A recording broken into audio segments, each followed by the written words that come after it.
Alexa, stop. Yeah, a reminder for my daughter to brush her teeth on Alexa. Oh, nice. Yeah. No, that's good. That's Yeah. good.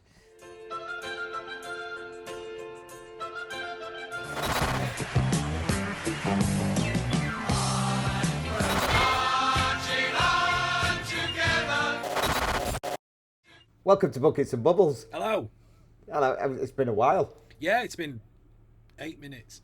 But nobody cares about that. Why is it called Buckets and Bubbles? It's called Buckets and Bubbles. It's slightly gone askew this week because we've already had the professional cleaning services, the data storage, and the fried chicken and champagne. Yeah, It's gone for beak and bubbles, with a specifically UK context. Beak being British slang for cocaine, referring to one's nose. Bubbles being slang for bubbly or champagne. Okay. So it's Champagne Charlie. Yeah, so it's literally like Premier League football in the noughties. Allegedly. Yeah, exactly. Yeah, allegedly. And 90s. Yeah. Okay, fair enough. Should we do some social media? Yeah, cool. All right. Let's deal with yours first. You went old school with the hammer. This is almost sort of Eastern Bloc, sort of old Soviet Union. I'm down for a bit of that. I love a bit of brutalist, Eastern European, Soviet era stuff. You know, if there were such things available these days, I'd drive a Lada.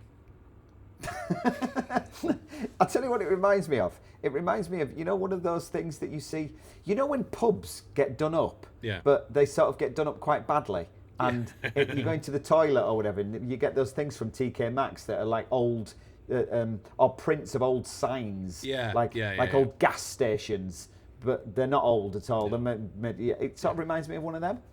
Yeah, I see the vibe. Yeah. It's like somebody's watched American Pickers too much. Yeah, it's that sort of thing. Yeah. I thought I might throw this one in actually, because I don't often do the opposition, but West Ham versus Villa. And it's the Villa social media. Oh. And it's the same thing. It's just sort of a collage of the players all sort of running, you know what I mean? It's like, do they just use the same design company? Is there one firm who are just all... There's maybe 6 dudes, because it's obviously dudes, sat round with their 2019 iMacs on some knockoff copy of Photoshop. Which is really difficult to knock off on a Mac. Like to get on a PC, it's really easy to get a knockoff Photoshop. On Mac, you can't. So I use GIMP. And it's a horrible name. It's a horrible name, but it's a really good piece of kit. Okay. Yeah. Because GIMP is a completely different thing to me. Yeah. It's open source Photoshop essentially. Right. To me. Oh well, that's one for the memory noggin. Fair enough. So I thought I'd share that just because I thought it's just like. It's like you look at that and you go, oh, what? Really? Is that it? I mean, where's the imagination? There's just nothing. No personality, is there? No personality, exactly. Generic. Yeah. Generic football nonsense. Yeah, that's enough Villa. Your YTS have been at it again. Yeah. We've got the keeper's kit there. With some frayed socks as well, I've noticed. Are they cut deliberately? Because they do that now, don't they? Cut the shit out of them. Our shirt last year, were a bit tight round the thing there. So Antonio cut it. And then they started doing it on purpose for him. So it were all, like the first couple of games, he just took scissors to. And then after that, they were literally sewing it in for him. So. Right, okay. So he's been at it with that. The YTS, though, got a bit excited in the... Is it the vestibule? Is that what you call that? Oh yeah, the concourse. Vestibule. The concourse. That'll do. The vestibule is the section at the end of a train carriage. Oh, is it? It is, yeah. Okay, somebody who back in 2000 worked at JNR. Oh, absolutely. I'll take your knowledge above mine on that, 100%. I'm just interested to know why they did 214, 215.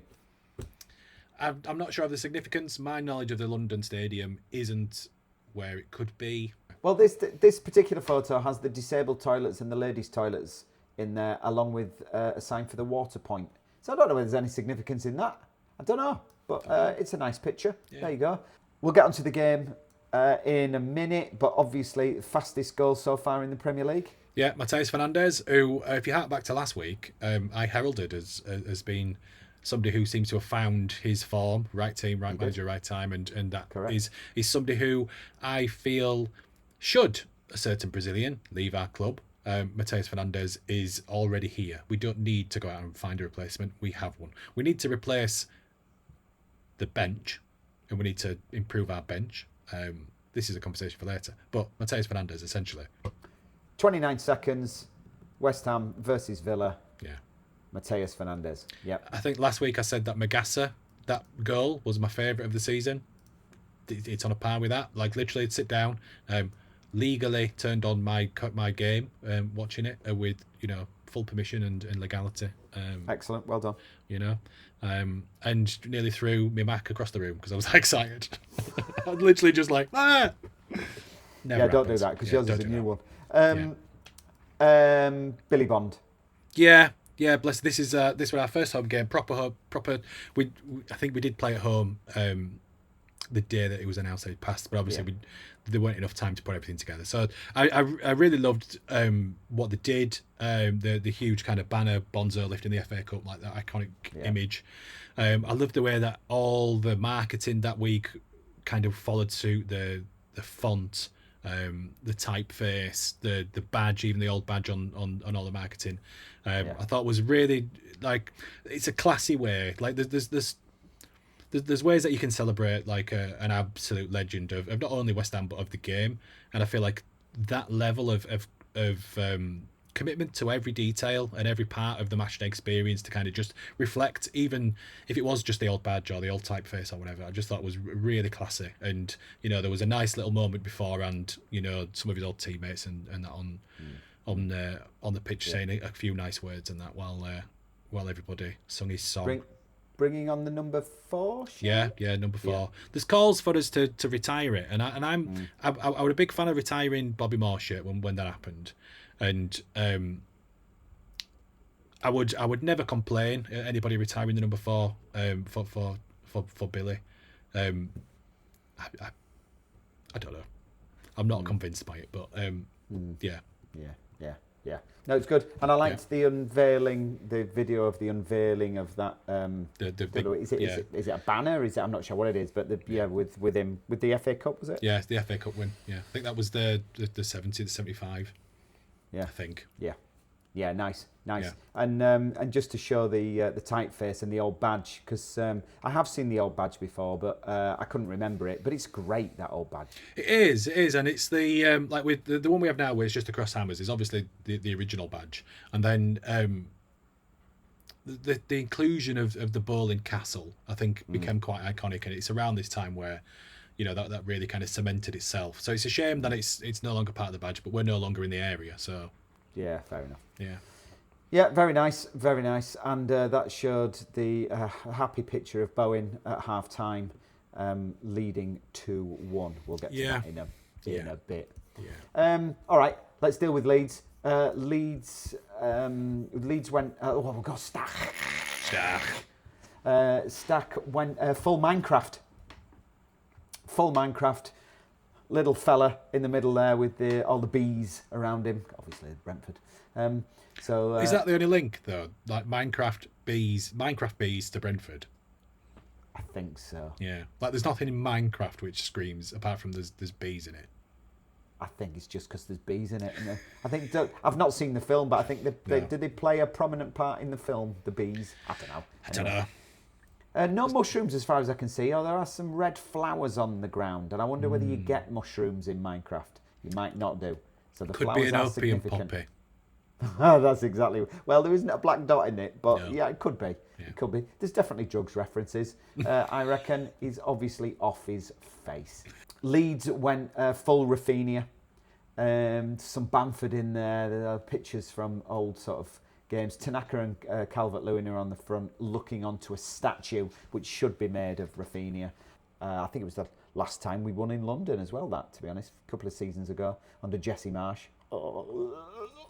Jesse Marsh. Stop it. Harrison scored that day as well. God, a Jack Harrison goal. There we go. So that's quite nice. I like that. The little silver or bronze statue of Rafinha. Oh, to have him back in the side, that would be immense. What did we do? We took some black and white pictures of the G-Tech Stadium, which I quite like because it's a bit industrial. It was quite nice to see Leeds fans, because there's, the G-Tech, all around it there's high-rise flats. And some Leeds fans had obviously Airbnb'd one of the flats overlooking the ground, and they were just on the balcony with the flag, just with a beer watching over the top. Fair play. Yeah, I liked that. Yeah. And I can't go without bringing up Pirot. No number 10 on this one, but he's there, bless him. He's doing his best. He's got a little grin on his face. And, you'll get your chance. Yeah, he's enjoying himself, isn't he? He is. Bless him. Bless his cotton socks. The only other one is this little video, which is a Premier League video of all the results and positions in the table. You see it? Positions in the table after each game week, and we're now on match week 16. And it's just really interesting how we've sort of got together, West Ham and Leeds, and sort of gone woo, woo, woo, and stayed there. Still like 17th and 18th, but yeah, and Wolves, God bless them. Yeah. Oh God. Their commitment to 20th is to be admired. It is to be admired. Yeah. Their commitment to absolutely bossing the worst team in the Premier League ever is admirable. So that was that. I just thought that video was quite nice and quite apt that we're just sort of clinging onto each other like a, I don't know, abusive relationship. Yeah. So that's social media. Okay. So I deal with the Leeds game. Obviously, away at Brentford, we are shit in London. Have been for years. So I was sort of going, we have got a chance. If we'd have beaten them, I think we'd have gone a point behind them, I think. Something like that. Yeah. So there was an opportunity. They're not great this season, but at home, I think they are, for home record, I think they're like 4th in the league, something like that. So they're tough to beat there. I had a feeling, or we as a Leeds fan base had a feeling that after the Liverpool game, because the second half he reverted back to how we were playing in the Championship with 4 at the back, that he was going to revert back to that again for this game, because we were quite effective against Liverpool in that second half. But he didn't. He stuck with 2 up front with Dominic Calvert-Lewin and Noah Okafor. Nemecha's injured. And we were okay. We were all right. I think they had quite a bit of the ball. It was quite an even game. It was one of those where you're thinking, one goal's probably going to win this. I think we had more shots than them, etc., etc. But it was pretty tight. They're good at home. They're well drilled. It was not an exciting game to watch. I think it was last on Match of the Day because it wasn't a great game of football. But that's sort of how Brentford play and almost how we're playing at the moment as well. They're not necessarily that pretty on the eye. There was some good football played at times, but there's not a lot to say other than Rodon was good. The back 3 were all good, actually. Rodon, Struijk and Biol. Jordan Henderson, I mean, to be fair to him, he ran that midfield, and some of the touches you're just thinking. I mean, he's played at the top of the game for a long time, and you can just see it. It's like what's his name at Sunderland? His name escapes me. From Arsenal, went to Saudi and then came back. Xhaka. Xhaka. Granit Xhaka or whatever his name is. You can just see the class and some of the through balls. I mean, like the ball with that when the sort of ball with the outside of the foot and it sort of spins and almost like a spin back and holds on the grass. It was just stuff like that. You were going, that's a bit of class, is that? But he got lucky with the goal. I thought it was hitting the post and Biol stuck a leg out and it sort of deflected past Biol, who I thought played quite well, but his distribution with his feet is awful. And other than that, I thought everybody played pretty well. That goal goes in and you sort of go, oh, that's probably it. It's going to be one way or another, a quick goal. Ampadu went running through and lost the ball, I think, got tackled and then slid in and knocked the ball out to Nonto. Nonto crosses a beautiful ball into the middle and Dominic Calvert-Lewin, like a leaping salmon, sort of hanging in the air and nods a great header across the box. Proper striker's goal, that. So 1-1, which was probably about fair. And if you'd have asked me before the game, I'd have gone, yeah, I'll have that. Yeah, it's one of those. Brentford are classically a difficult game to go to, away from home, I think they're like everybody else, but at home they are, and they're one of those clubs who they're not there for the spectacle, but they just plug away and do what they need to do, and are a decent team and a very well run organisation. Frustratingly. They've got good players. Yeah. They've got good players. But I thought at the beginning of the season that they were probably going to struggle a little bit this season, and I think that's true. I think they're 3 points off us, are they? I can't remember without going back to the league table. I think they're 3 points off us, possibly 4 points. Yeah. Because if we'd have won, we'd have gone a point behind them. So, sharing the points down there, I'm not going to argue with that. It's just disappointing that Forest won, because that would have kept us in 16th. Forest is the one that surprises me. I think they've got better players than Brentford and Fulham, even Bournemouth possibly. So I would imagine that Forest might just slowly climb their way out, especially with Dyche in charge. Yeah. And it will be, I think it will be Wolves. We've already talked about. Burnley, Wolves I think it's same. Yeah, Burnley same. Yeah, Burnley. They're on 10 points, but it's their last 6 is exactly the same, all losses. Yeah. So I think it'll be one from Leeds, West Ham, Brentford, and Fulham. I think it'll be us 4 for that last lucky spot. Yeah. But fair play to Farker. He's sort of gone, all right. Actually, this 3 at the back fits us. The 3 centre halves there. Rodon, looks like he's just come in from a stag weekend, but he puts himself in front of everything. Biol has come in, and we paid quite a bit of money for him, about 16 million quid, I think, which in the Premier League is nothing, but for us that's big money. And strike on that as a back 3. It's a decent back 3, is that? And I genuinely believe that there is an argument to say that our fullbacks, Goodmanson and Bogle, are amongst the best in the league. And looking at the table, looking at ours, we've got in our last 5 games, we're without a win. 3 draws and 2 losses, and 3 draws are all right. But if one of those losses was a win, I think I'd be a lot happier. But it is what it is. Villa, then. Villa. Moving on. Tell me about Villa. Let's move on. So, Mateus Fernandes, stunning start to this game, absolutely stunning.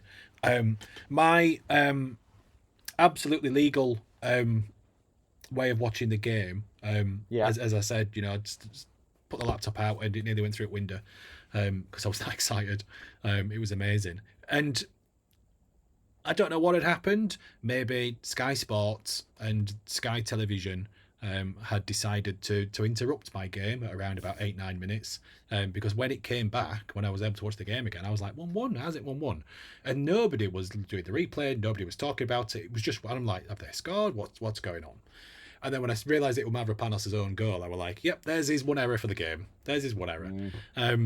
Which I can't... obviously, that goal, had he not done it, we'd have come away sharing the points and it'd have been a third draw on the bounce. And, it's not a loss, but I still can't really fault... I can fault him because he scored an own goal. He has that fault for that. But I'm not really annoyed at him, I think, is the point I'm trying to make. Wait. It's really funny because when that happened, when I saw that he'd scored an own goal, I instantly thought of you and how much you like him. Yeah, and it's like, I know there's a lot of other people, particularly in West Ham YouTube space, who probably have a different opinion of him than I do. But I like an underdog, and I think that's why, that's why he probably, him and Kyle Walker-Peters are probably 2 players who I talk about the most, because they are the ones who are essentially, looking at that squad, they are the substitutes, they're the bench players. But I like it when they come on and they do well. And I will forgive their errors slightly quicker than I would do, Todibo or whoever. So yeah, I was disappointed for him, disappointed for the team, but I still feel like we played really well. I mean, like coming into like when was it? 24 minutes. Jared Bowen's goal, Freddie Potts assist. Nothing wrong with that. That's again we're in front. We're attacking the game. It feels like we're going to get a positive result out of this, and we're 25 minutes in, and everything seems to be going our way, and that's how it ended at half time. And I was like, nice, happy with this. Never mind. Mavropanos has scored an own goal. At least it's an entirely West Ham score sheet today. Happy with that. And then second half, Villa do what Villa do.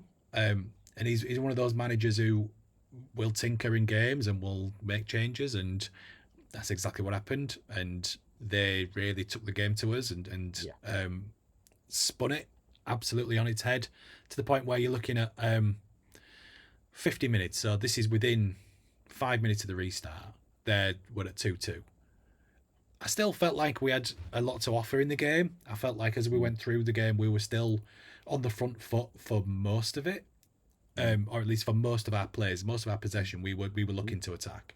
I don't feel like we seceded possession in order to defend as our game plan. I feel like that was thrust upon us a little bit towards the end of the game, just how Villa had just turned it up and we had perhaps run out of legs a little bit by the end of it.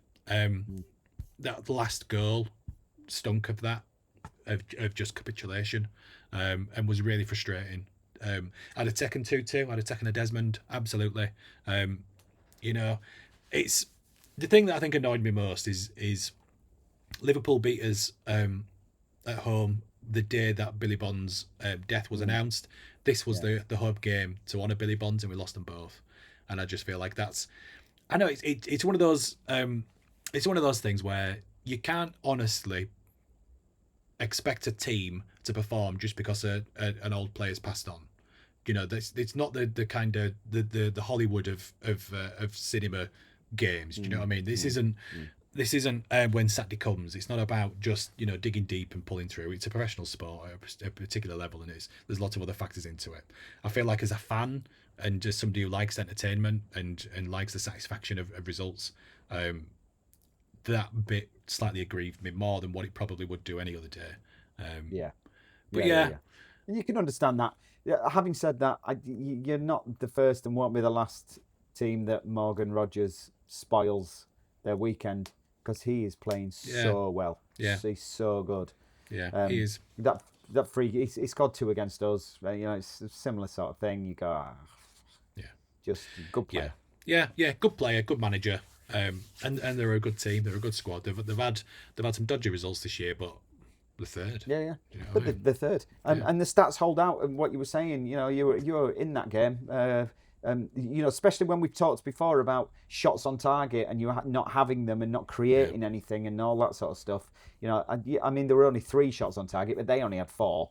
And that efficiency sometimes. Daniel Farker talks about it sort of against Arsenal. I think they had like 6 shots on goal and scored 5 of them. I mean, that sort of efficiency, you're going, Jesus. But it is another game at home that you've lost. That's it's a worrying trend. Alexa, stop. A reminder for my daughter to brush her teeth on Alexa. Oh, nice. Yeah. No, that's good. That's good. So I'm going to give you a chance to just double check this, because our next games, well, we've obviously got Palace at the weekend at home. We've then got Sunderland away. We've got Liverpool. Manchester United. Liverpool. So we've got a home game against Palace. We are away to Sunderland. 2 really tough games. Yeah. Then we're away to Liverpool. Then we're at home to Manchester United. Yeah. They're our next 4 games. And I'm looking at them and thinking, we had a tough week with Manchester City, Chelsea and Liverpool. I'm looking at them going, it's like it's just relentless. Saturday we've got Manchester City away, which is always a fun one for us. I don't think we've ever really consistently had a trend of getting results, but it's a game I think we always turn up to. So I'm half kind of thinking, but there's a, we in the past we've got surprise Christmas results. Cheer. Yeah, a bit of Christmas cheer. It's a game when we've needed it, we've got results out of. And I feel like this is a game where we need to get a result out of it. So who knows? We then got Fulham day after Boxing Day. So we're not, So we're not playing Boxing Day, which is nice. That's a must-win, isn't it? That. Yeah. I don't think anybody's playing Boxing Day. I think there's no games, is there? Is there? Is there not? Yeah, I think that. Because it's Friday, isn't it? Boxing Day. I think they've just something gone like that. Yeah. There was something about them not playing. Let me just have a look. I'll tell a lie. There's one game, Manchester Newcastle. Oh, because that'll be the Friday night football, won't it? Yeah. So everybody's. Yeah. You're playing on the Saturday. We don't play till the Sunday. Yeah. Against Sunderland. But yeah. Then we've got 30th Brighton at home, which will be fun. So hang on. So just go back. You've got Fulham. You've got Manchester City away. Yeah. This weekend. Fulham next weekend. Fulham at home. Yeah. Must win, I reckon. That's Tuesday. The following Tuesday, Brighton at home. Okay.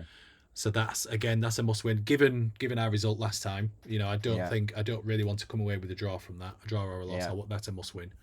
And then into January, that first, if we're just doing the next 4 games, Wolves away. Well, that's got to be a must win. Yeah. Very good. So we haven't done stinker, but my stinker, quite frankly, is shit grounds in the Premier League. So, you know what I mean? Yeah. Things like Bournemouth, 15,000, you can't have that. No. That's not for me. You need Brentford. 35 minimum. I think Brentford's that should be like Super League. Like in rugby, I don't watch rugby league anymore. I haven't done for a long time. Although Featherstone Rovers gone into administration, that's a sad day for everybody. It is, certainly is.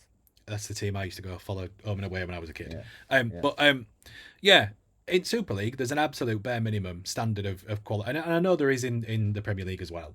But I feel like 35,000 should be the bare minimum. Yeah, but I think the Premier League, I could be wrong about this, but and maybe this is just how it seems to me, that the Premier League is all about the visual, so the TV quality. Yeah. So you have to have certain lights to be able to do the 4K and ultra, all that sort of shit. Whereas actually, if you've got a 10,000 seater stadium, it doesn't matter. Yeah, it's probably even better because you're not then having to have really tall, so planning permission's easier, so your lights don't have to be as big. Like you drive past Ellen Road and you see the size of those lights; they're enormous. Oh, they're massive, aren't they? Yeah, no, they're massive, ugly as well. Anyway, but so that's my stinker anyway. To small grounds in the Premier League, go back to League One Shit or clubs. wherever it is. Go on, we're going off Bournemouth. Get stuff. Amex, go on. Yeah, G-Tech. Also because I don't like him, that G-Tech geezer. No, I don't know why I don't like him. I think it's a shit name as well, isn't it? G-Tech. G-Tech. It sounds like a watch from '90s. Well, it's like B-Tech, innit? Yeah, that's exactly it. It's B-Tech. B-Tech. I've got a B-Tech in leisure and tourism. Yeah, and also I had a G-Tech vac, and it wasn't great. No, I don't even know what they do. Do they make vacuums? Or is it? They make all sorts of stuff. Is it like a knockoff Dyson? It's well, I don't know. Kind of. It's the battery powered. It's you don't plug it in, that sort of shit. Oh, is it that knobhead? And it's a bit green as well. It's like green and black, and it folds right under the sofa. Is it that? I'm not sure he's a knobhead. The actor in it. No, he's not an actor. That's him. Or is that him? I think so. I believe so. And I have to apologise to him if it isn't him, because if it isn't him, then it's just the actor that I don't like. And there's no rhyme, no reason for it. There's just something about him.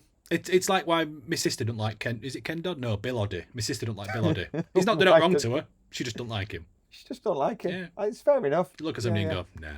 Yeah. Esther Ranson. I don't know. It's not.